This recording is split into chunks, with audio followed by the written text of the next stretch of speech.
Joining us now is journalist Javed Rana to discuss the Syrian opposition forces' advancements amid the ongoing Israeli war in Gaza and escalating geopolitical tensions in the Middle East. Good to see you, Javed. Now, how might the opposition forces' advances in Syria influence the balance of power within the country amid the broader Middle East tensions?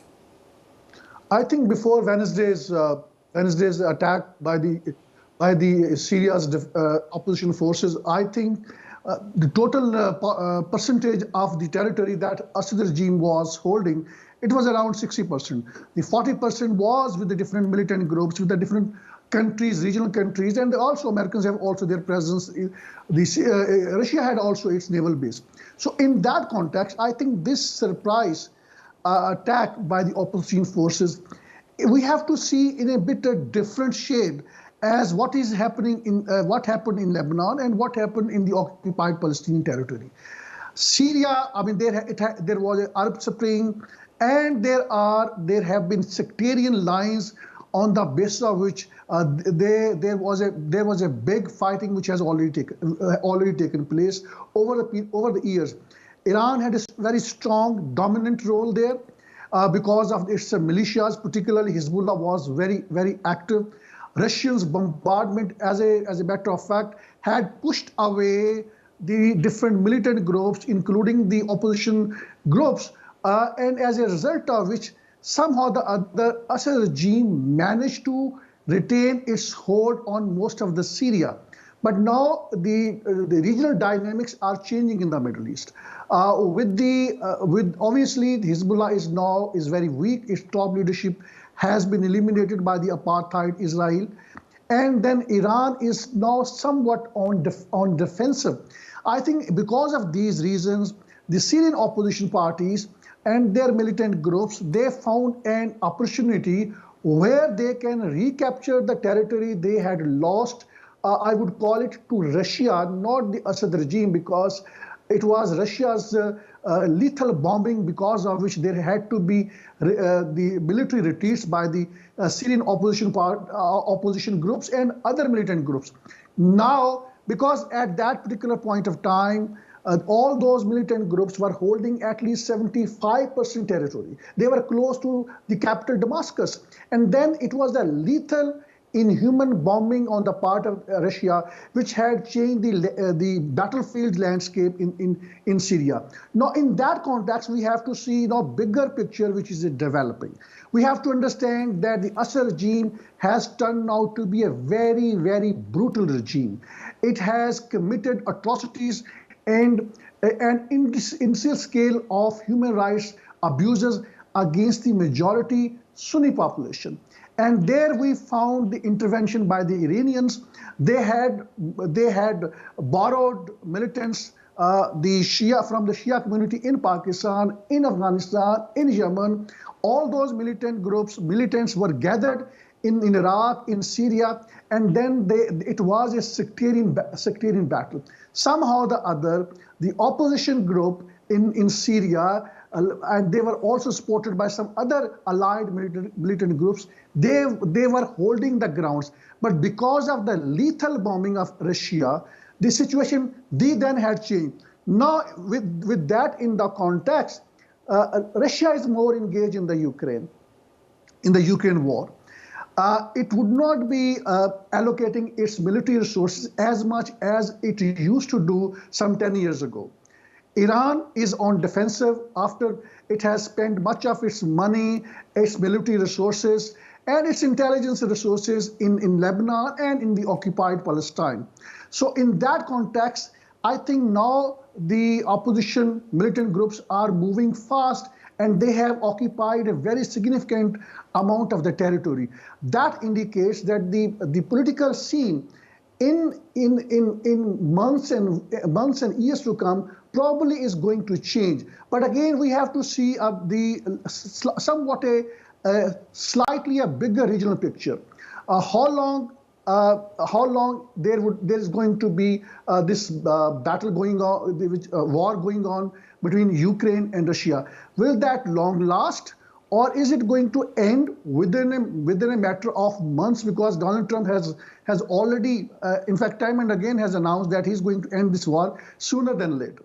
Then we have to see that will Iran, like in the past, it would recall its militants' assets from Pakistan or from Afghanistan, from Yemen, and probably also from Iraq, because Iraq is, as compared to Syria, is relatively more stable. And you may recall in 2016, the then Iranian top commander, General Muhammad Jafri, had publicly admitted, and according to him, he basically portrayed as some sort of a end of time scenario, and he said that Iran has trained nearly 200,000 militants across the region, which include Pakistan, Afghanistan, Yemen, Iraq, and Syria. So they still have those assets. Will Iran activate those assets? If that happens, I think this war, which has been resumed now, it can long last. But I don't foresee the victory of Iranian-led militant groups, unlike the past. But again, if Russia does not intervene beyond the way it did some 10 years ago, then I think the battle lines would be in favor of the opposition militant groups. In what ways could the recent developments in Syria affect regional security and stability during the ongoing conflict in Gaza? I think one has to give credit to Turkey. Turkey has been hosting millions of refugees from Syria. Nobody else has done what Turkey has done when it comes to the Syrian refugees. And other regional countries have not hosted as much number of Syrian refugees as Turkey has done it. And there has been also some sort of domestic differences among the political parties. There have been a limited scale of public resentment. But I think what Turkey's government under President Tayyip Erdogan has done, I think that was a desired role which President Tayyip Erdogan has played. And then we have to see a tragic picture of it. We have also see a hypocritical picture that we witness in what Europe has done with the Syrian refugees. What other so-called Muslim countries have done with the Syrian refugees. I think unlike Turkey, the other regional countries have not provided those kind of facilities, have not facilitated them the way Turkey has done it. And so far as the role of the Europe is concerned, that is condemnable. The Syrian refugees were drowned inside the seas. I mean, they were sunk straight away. Sunk, and there was no one to help them out. A significant number of them that may be running into probably in dozens, they simply died in the seas, and they could not reach to the European destinations. And then there was also a lot of resentment among the European citizens that why these Syrian refugees are being accommodated.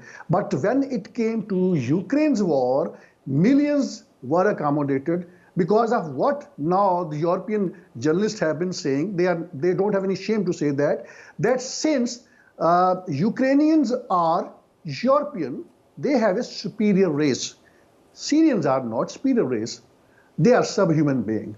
So Syrian refugees were not accommodated. They were not hosted. So in that context, I think now it is an opportunity for the Turkey, because Turkey wants a stable government in Syria. But obviously, I think in the heart of the heart, the Turkish people probably don't want the Assad regime to continue, because it is a brutal regime which is responsible for killing of hundreds of thousands of the people on the sectarian ground with the participation of Iran. So I think that Turkey would like to see a stable situation where its borders are secured along with the line of Syria. Could the current advancements in Syria create opportunities for alliances or reshape existing regional dynamics? Well, again, this is also seen of hypocrisy. In a broader picture, the Americans also declared these Kurdish militant groups as terrorist groups. But at the same time, over the years, they've been supplying all kind of weapons to these terrorist groups, and these terrorist groups have been secretly operating inside Turkey and killing innocent Turkish citizens and security personnel. So this is a bigger picture. I think then we cannot ignore the role of the apartheid state of Israel, which has also been providing all kind of support to these Kurdish terrorist groups, because somehow or the other the apartheid state doesn't want a dominant role of Turkey in the region. That is a kind of a picture which has been existing in that part of the world. Now the bigger question is, in what manner, in case these opposition militant groups advance, what will be the role of the Kurdish militant groups? Will they also advance like other opposition militant groups? I think that is a bigger question. We need to see how far situation unfold. Will there is a regional alliance? What will be the shape and the scope of the support of the Americans to these opposition groups under the administration of President Donald Trump? Because you may recall, when he was last time president some 5-6 years ago, he had taken a policy to withdraw all of its military assets from Syria. And then that decision was partially reversed. So I think we cannot read at this particular point of time the mindset of President Donald Trump. What would be his policy? I think that would matters a lot. But my understanding of the situation is that somehow or the other, the kind of the scenario that exists now, it, for the time being at least, it also suits the apartheid state Israel, because Hezbollah was there, it was operating against the apartheid state, and for the time being, there would be a sense of relief. But my understanding is that in the long run, this sense of relief which people in Tel Aviv might be feeling, that may not be there, because if there is a stable government, my understanding is that would be supporting the Palestinian cause.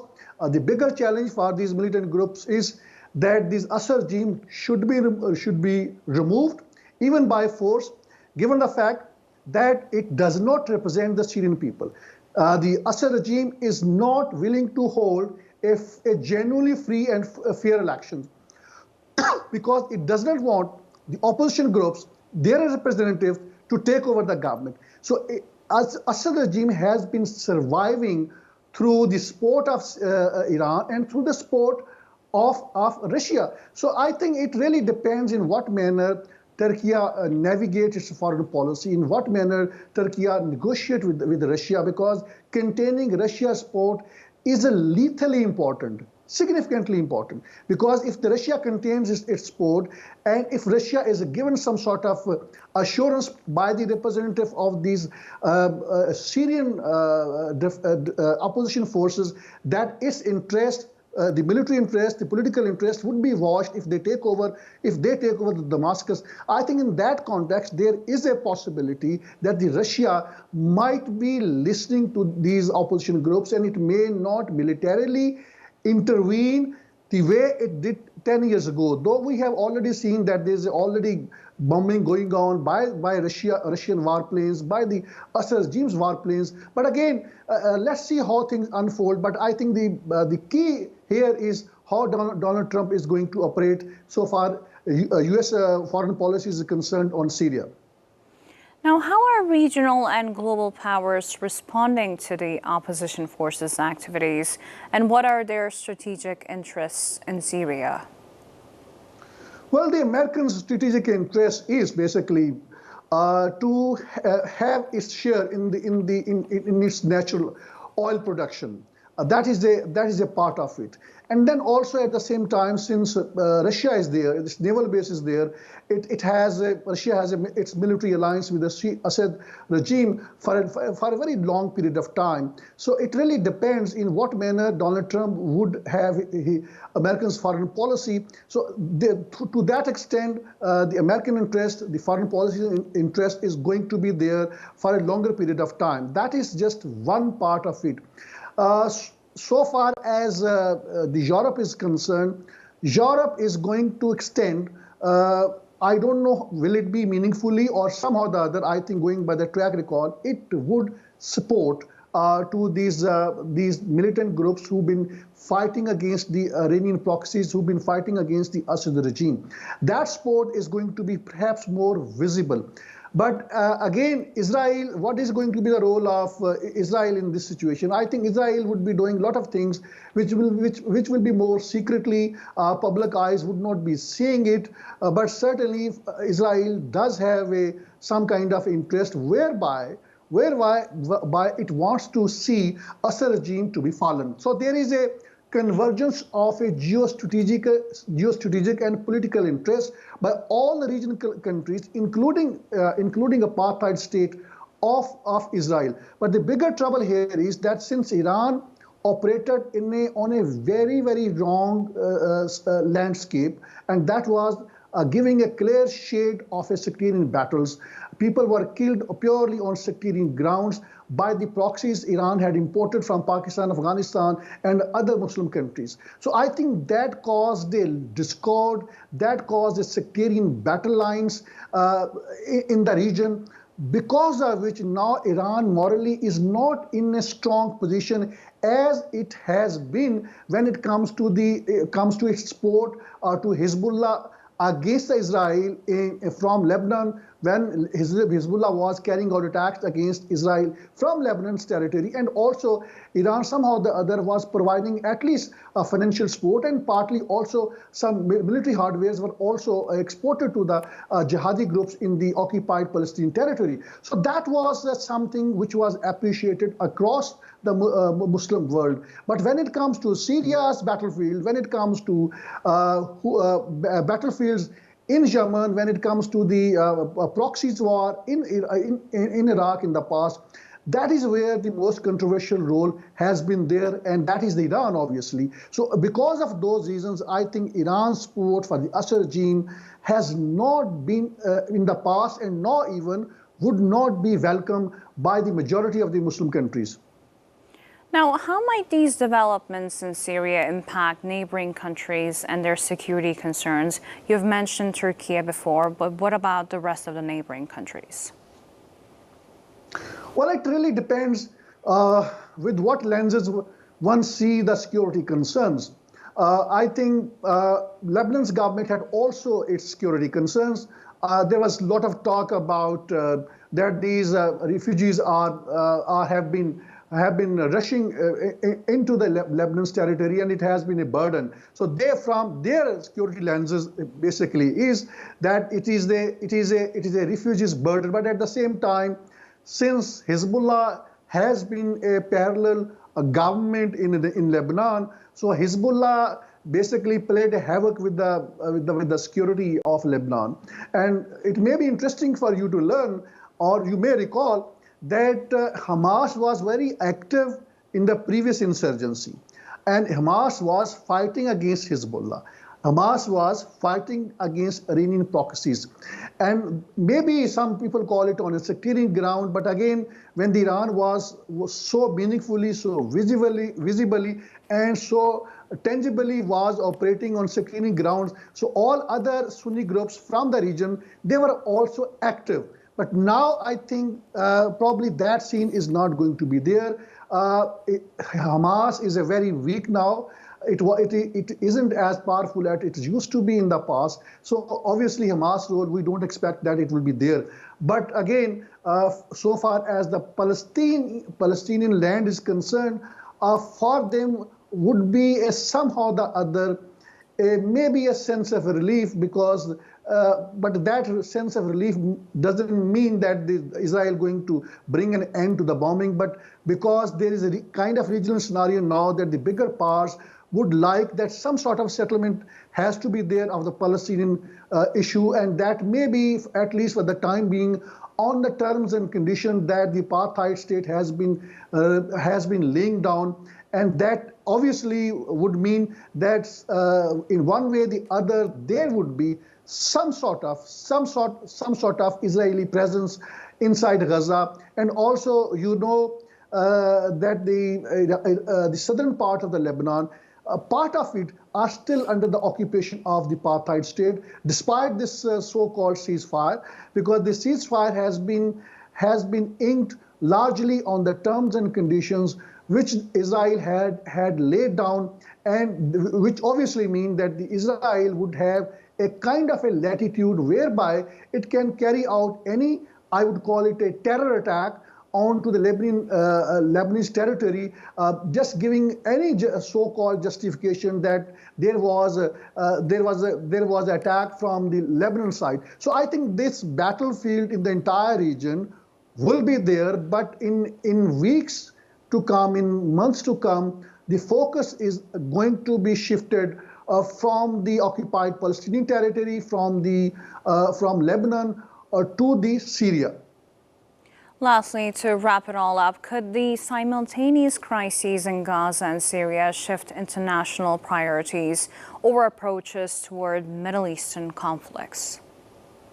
Yes, that is what I was part of it. I was early on explaining that now it looks like that the conclusions, the strategic conclusion on the strategic chessboard by the regional countries is, and more particularly by the apartheid state, more particularly by the so-called Western big powers, great powers like the USA, like the France, like the Britain, is that since Hezbollah is weak, since Iran is on a defensive side, so this is the high time to further weaken Iranian assets in Syria.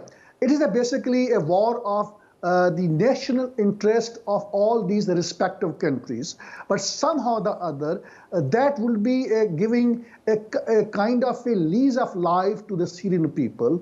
That is where the interest of Turkey is involved. That is where the interest of many of the Arab countries are involved, because Arab countries, Saudi Arabia, UAE, they don't want to see Assad regime. I mean, it's not just a sectarian reasons.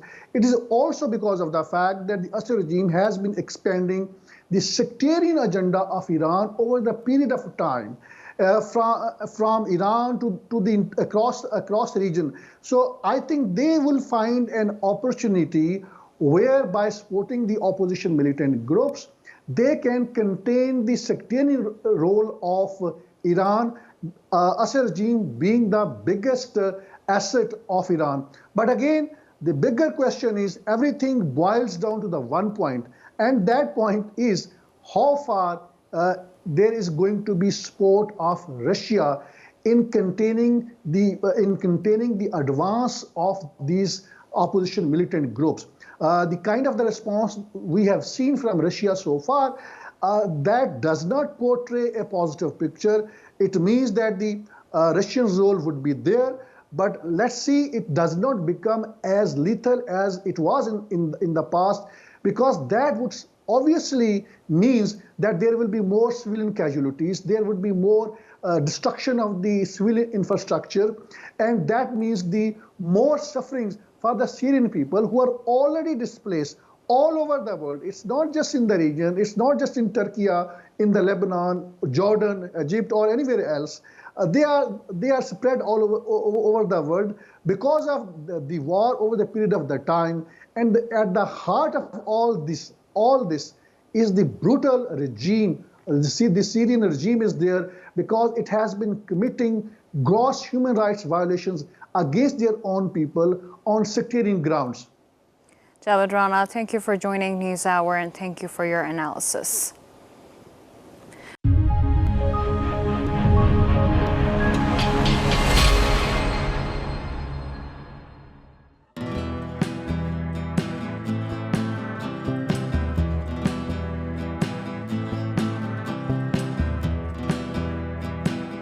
The growing tide of anti-Israel sentiments. What you see behind me is just tip of the iceberg of what is happening in the country. More than half of $52 billion black CIA budget is spent on espionage network in Pakistan. How would you handle it? The US has looked upon Pakistan as an ally at one point and then as an enemy at the same time.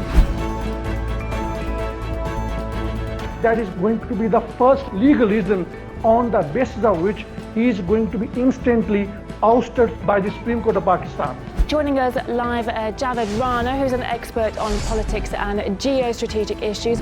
In the world politics, which is not being driven by any moral principle, it is being driven by the hard geostrategic realities. In a broader picture, more countries would aspire to have nuclear weapons.